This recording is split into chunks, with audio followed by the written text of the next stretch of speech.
So you were talking about the Rat Patrol, the ABC series, the Rat Patrol, and mentioning that the pilot was shot in the sands of Arizona. Yeah, New Mexico, I forget where. Where did you shoot the series? Well, we got into a problem. We shot part of the series in Almeria, Spain.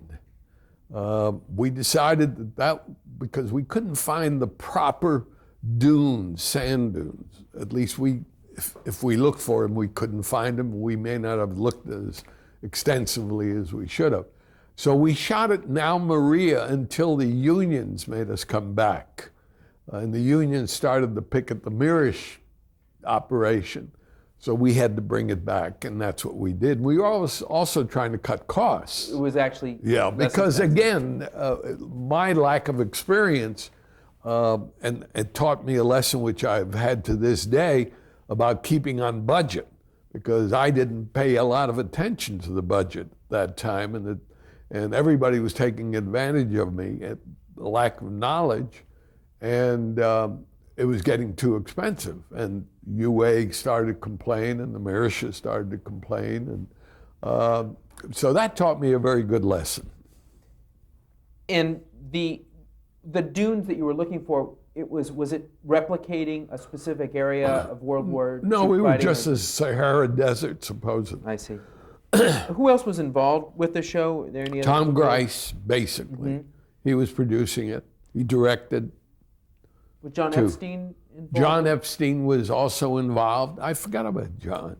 Yeah, John was very involved in writing and things of that kind. And in 1968, the show was canceled, the Rat Patrol was canceled? Yeah. Was there a specific reason? No, the only reason was we didn't want to do it anymore. We couldn't afford it. Mm-hmm. And so the network you actually wouldn't said pay. To the network. Yeah, and it wasn't me. I would have stayed. But the people putting up the dough said no. UA said, gee, and every time I saw the head of UA, Arthur Krim, he said, I don't know what kind of business you're in. He said, if I make a successful movie, I make money. He says, here you have a successful series in the top 5, and we're losing money. He couldn't understand the television business. And could you argue with him? At that time, but I knew I learned fast. Mm-hmm. Another series that you mentioned with the Mirish Rich Company was Hey Landlord, 1966. Right. How did that series come about? Created that? Well, I had been involved with, I knew Gary Marshall and Jerry Belson from the days on the Van Dyke Show when they were writing for Van Dyke. And they had this idea, and I sold it, I think, to Grant Tinker. I think Grant was at NBC at that time, head of programming on the West Coast. And we had a Sunday 8:30 time period. And it was badly cast. It was just, our 2 leads were just horrible. But the idea was a great idea, and very funny. What was the idea? The idea was the story of people living in a apartment house with a landlord, ostensibly a landlord, a young guy as a landlord. And it was a very good idea. Scripts were very funny, but the casting, our 2 leads were horrible. How was working with Gary Marshall? I loved it. And Jerry, too. The 2 of them were partners, and brilliant. I'd laugh myself silly every day. And in terms of producing these shows versus, as an independent now, producing shows versus being a programmer with an advertising, how did that experience compare other than learning? Well, learning and hands-on. I was responsible for everything. As the producer, I was responsible for the casting, for the budget, for everything. In other words, I was doing it. And before I could just observe. Did you enjoy that process? Oh, yes. Yeah, I really did.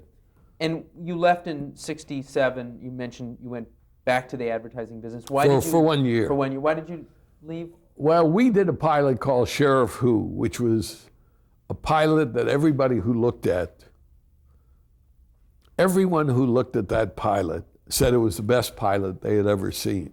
And the idea was great. You killed a sheriff every week. And it was just a tremendous pilot. And I took it to New York, and I couldn't sell it. I just couldn't sell the damn pilot. And I was so frustrated coming back to Los Angeles because this was so good, really so good. And it's become a classic up to now. And at that time, the Burnett's were making a real hard push. And I said, okay, the hell with this. The Burnett's being? Leo Burnett.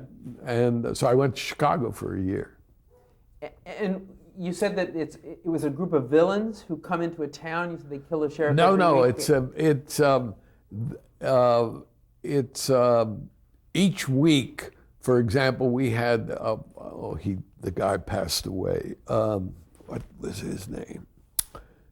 Was it John Astin? No, John Astin was the villain in the piece, but the sheriff that week, I forget his name, and it was just each week you killed another sheriff or drove him out of town. The second episode was going to be Jerry Lewis, and each week we would have a different sheriff. It was a great idea, a tremendous idea, and a tremendous pilot, and it frustrated me so much that I couldn't sell it. And it drove you out? And at that time, you know, it's like when you're low and somebody comes along and gives you sunshine, you know?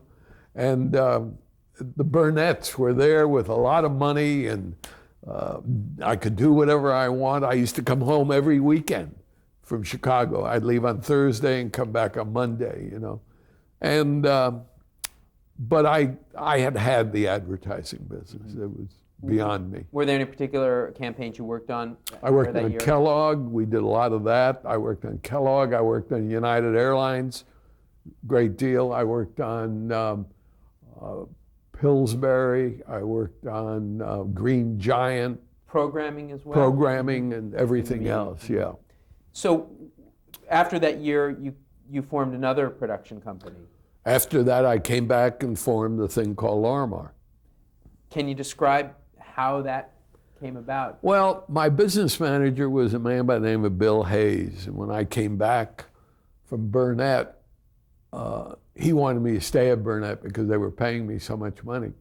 And I said, Bill, I can't do this anymore. And I said, I really don't want to work for anybody. I really don't. I said, I want to work for myself. And I said, that's what I want to do. So he said to me, well, I met a guy. I said, you know, but I need money to finance it, to at least start it and get it off the ground. And he said, well, I met a guy who wants to be in the entertainment business. He said, I met him. He seems to be very nice. He didn't tell me anything about him, and that was one of the great mistakes.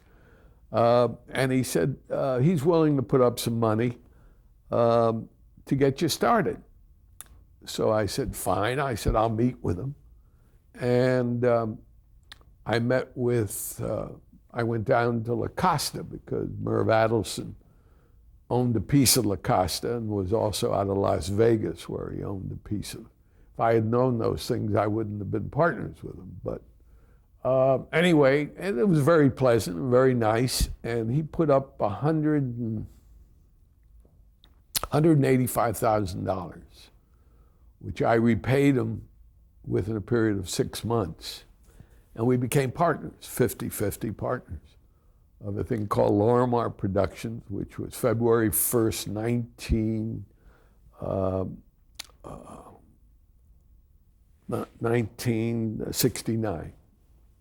And in a little one-room office with my secretary, girl's name by the name of Rose Blanche Schwartz. And I hired a young man by the name of Arnold Shapiro, who has gone on to do pretty well. And we started and became Lorimar. So it was just sort of the four of you? Well, Merv wasn't even involved. Merv didn't come around like for the first 4 years. I repaid him his money, and he was involved with the hotel business and other businesses that he was in. And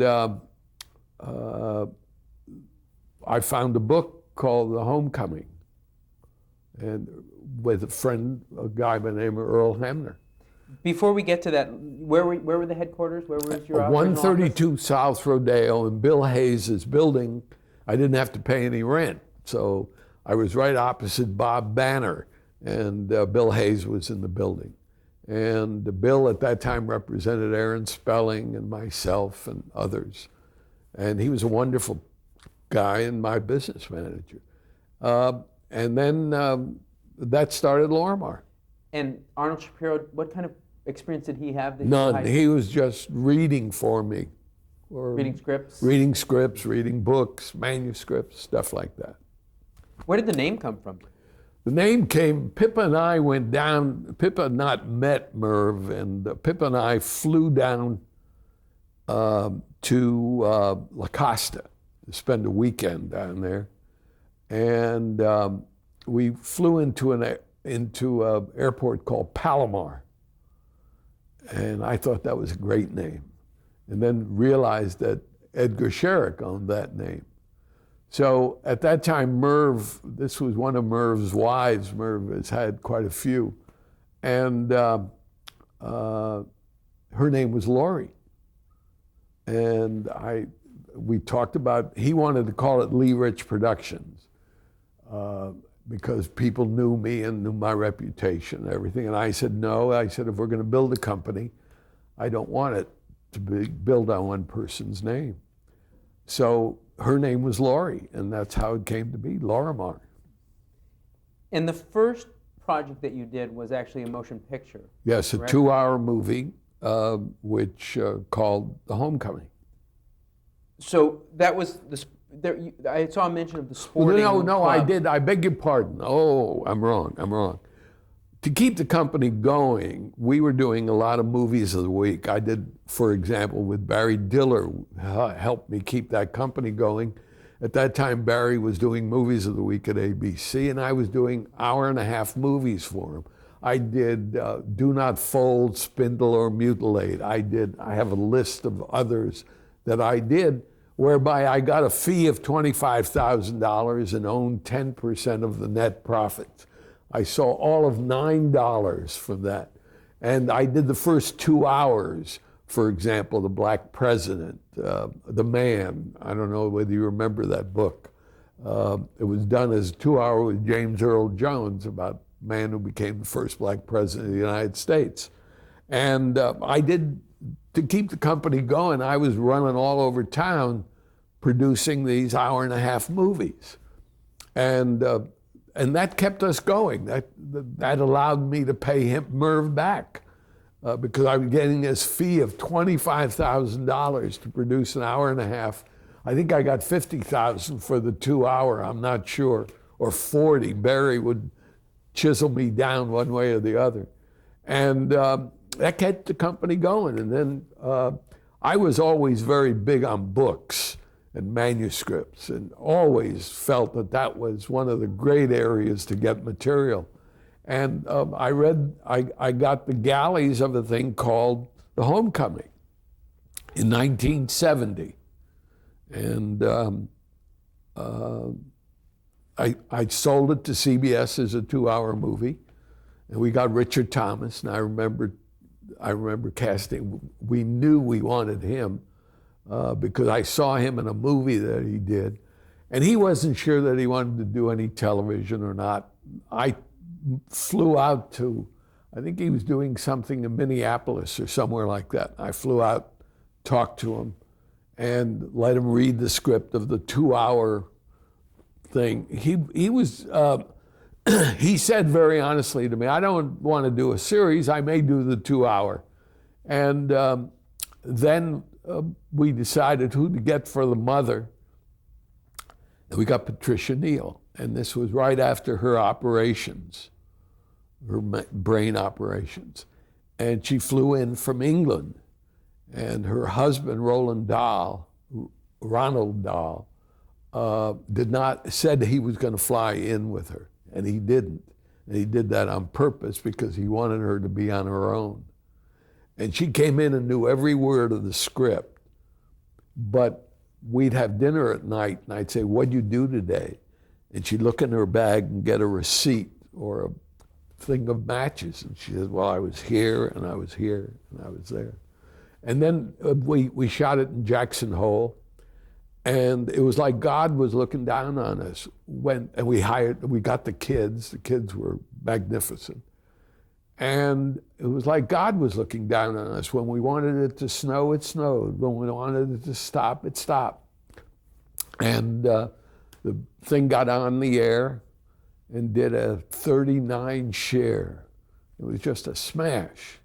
And that was the start. Then getting the series on the air is another story. Well, before we get to that, who wrote the script? Earl Hamner. And so you had bought the manuscript of the book, The Homecoming. Right. And you had gone to him. Did Oh, you have yeah. a relationship with him Oh, previously? yes, I had known Earl. Mm-hmm. And you felt like he was the best to adapt that? It was his own piece? material. Mm-hmm. It was his own material. He wrote the book? Book. I see. Sure. He wrote the book, and it was his own material. Had he done It was any his. Oh, yes, he had done movies. scripts and- Yeah, he had done quite a few things. And, but this was his life, basically. This was. There was reference I read to the movie, the feature, Spencer's Mountain. Which That's right. We had a problem with that because he had created those characters, and we resolved the problem by, when we sold the series, to give Warner Brothers the distribution rights. And that's what we did. I see, because they had done the feature Yes. film. And they were going to cause problems about whether we could get it on the air or not.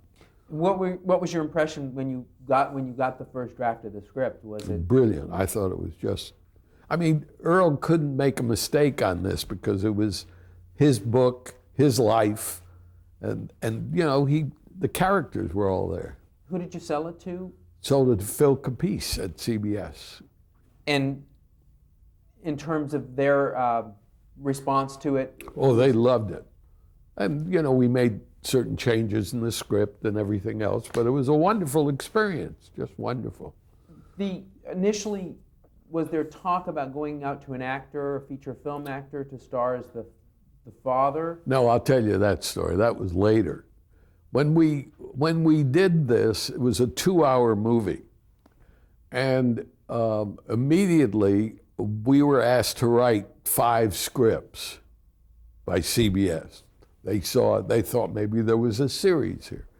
So we wrote the 5 scripts. Earl, I think, wrote 2 or 3, and I don't remember who wrote the others. And we sent the scripts in, and everybody there at CBS loved them. I then flew into New York. It was the season of getting shows on the air, and I had the scripts, and I figured I had this 39 share. And Fred Silverman at that point said to me, "Yeah, it's great, and the scripts are great, but," he said, "you got to get a lead. You got to get a real star." And I said, "Who do you want?" And he said, "Henry Fonda." So I found out that Henry Fonda was in Chicago doing a play. And I called Earl Hamner, and he flew in from Los Angeles, and I flew out from New York, and we used the Leo Burnett screening room on a Sunday. It was so cold you could die. And Henry Fonda came to look at it. And he looked at the 2-hour film, and he turned to me and he said, "What do you want me for?" He said, "The kid is the star. The family is the star. You don't need me." So I went back to Fred Silverman. And he said, "Oh, I don't know." He said, "You need a star. You need a star." Anyway, Mr. Paley came back. He used to come back. He'd be down in the Bahamas or thereabouts. And he'd come back to look at all the pilots before they were going on the air. And what they did was take The Homecoming and they cut it down to an hour. And they had a 2-hour version and an hour. So they told him about The Homecoming, and he knew of it. And he said, "Well, we have an hour version to save your time." And he said, "What do we pay for?" And they said 2 hours. He said, I'll look at the 2 hours. He looked at the 2 hours and he said, we've taken out of the barrel long enough. We better put something back into the barrel. And it was through him and Bob Wood and Fred Silverman, to a lesser extent, that put the show on Thursday night. And it was the worst time period in the world because we were against Flip Wilson, which I think was the 8th rated show on the air. And I forget whether we were against Mod Squad or one of Aaron Spelling's shows, which are also in the top 10. And it proves the old thing about there's no such thing as a bad time period, because everybody said we're going to be dead. And then CBS ran an ad with quotes, we got the best reviews of any show on the air ever, on the 2 hour and on the series. And we got Ralph Waite, we got Michael Learned, and we just got the best reviews. And CBS ran this ad with a copy of all the reviews with the headline, this show is too good to die in 13 weeks. And within 13 weeks, we had knocked both those other 2 shows off the air. And that was CBS's decision to put this ad in? To try to that's promote right. that show? Yeah. Because they obviously really They believed loved in it, themselves. but the ratings, they were scared of the ratings. But it proves the old adage that there's no such thing as a bad time period. Here was the worst time period in television, and because the program was so good, we beat him. Stayed on the air for 9 years. What did its success mean to Lorimar as a company? Well, we became a company. That was what it meant. I mean, we started to hire people, we had people, and we started to get more shows on the air. We got one after another and a lot of movies of the week, and we were really rolling. I remember, as an aside, I remember that when I decided to start Lorimar, Grant called me and said, you're crazy. You're really crazy. What do you want to go in business for yourself for? He said, you can go over to 20th. You can go over to Universal. At that time, he was over at 20th Century Fox, I think. I'm not sure where. And he said, what do you want to go in business for yourself? You're crazy. You got nothing to start with, no money coming in. I said, I've got to work for myself. And then I had to talk him into going into business. But anyway, but that started Lorimar, and then we were the largest supplier, largest independent supplier ever. And speaking of some of the other specifics about the show, the movie itself was directed by Fielder Cook. Yes. And how was he chosen? I had seen a lot of work of Fielder's, and CBS, and we agreed that Fielder should do the show, and he did, and he was wonderful. And in terms of some of the casting decisions, did you select many of the cast members? Yes, Lorimar had done the first movie ever called The Sporting Club. Television? No, motion picture. When we first started Lorimar, a book came across my desk called The Sporting Club, which was a wonderful, wonderful book. And we bought it for $50,000, which was a lot of money at that time. I remember I called Merv to get approval of the $50,000 because he had to put it up. And we did this movie, and the script was written by, me and names. I'll remember. Larry Pierce directed it? Larry Pierce directed it, which was a major mistake. But anyway, we wrote, the script was brilliant. It was, I'll think of his name. Anyway, and we did the movie, we sold it to Avco at that time. And we did the movie in Arkansas, in Hot Springs, Arkansas. That's where we shot the movie. And Larry Pierce had just come off of Goodbye Columbus and fell in love with this script. And I was in heaven to have Larry Pierce at that time. Everybody wanted him. And he was totally wrong for it. I mean, not not that he's a bad director or anything, but this was about wasps. I mean, male wasps and their living and everything. Everything foreign to Larry, whose father was Jan Pierce, and came from a very rabbinical family. And the picture was just a disaster, a pure disaster. And Ralph Waite was in that picture that time. And we were looking to cast the Waltons. And Ralph walked in to my office, and we had gone through a lot of names and couldn't come up with anybody.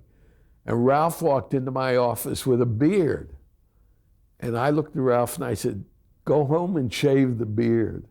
And he went home and shaved the beard, and we showed it to CBS. We showed him to CBS, and we hired Ralph Waite.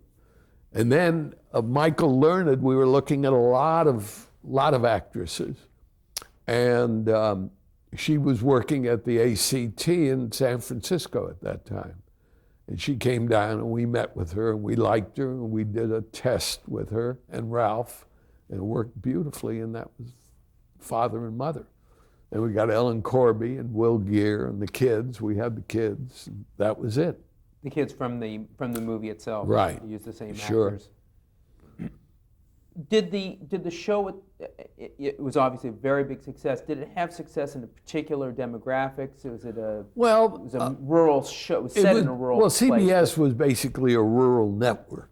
And it was, but we did stories. A lot of people don't realize we did a story on anti-Semitism. We did stories on all the major crises in our life.